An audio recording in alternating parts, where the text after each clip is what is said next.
சர்ப்பமானது ஏவாளிடம் வந்து கனியை புசிக்கும்படி நேரடியாக சொல்லாமல் அவளே அந்த கனியை புசிக்கும்படியான ஒரு விருப்பத்தை மாத்திரம் அவளுக்குள் நுழைத்தான்.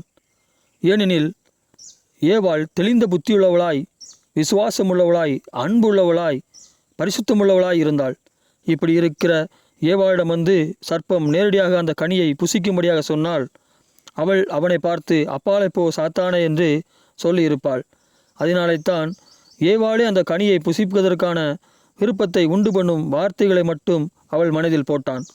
கர்த்தருக்கு முன்பாக அருவருப்பான ஆடையை அணிய சாத்தான் வாங்கி கொடுத்தாலும் அணிய மாட்டாள், இலவசமாய் கொடுத்தாலும் வாங்கி கொள்ள மாட்டாள்.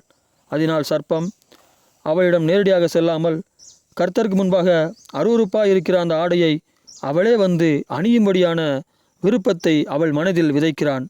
எப்பொழுது அவள் தன் விசுவாசத்தையும் அன்பையும் பரிசுத்தத்தையும் விட்டு கொடுக்கிறாளோ அப்பொழுது சர்ப்பத்தால் வஞ்சிக்கப்படுவாள்.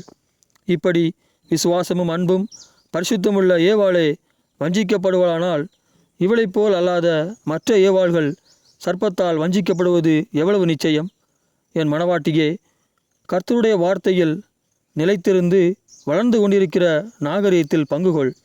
கர்த்தருடைய வார்த்தையை எறிந்துவிட்டு நாகரிக வளர்ச்சி அடைய வேண்டாம்.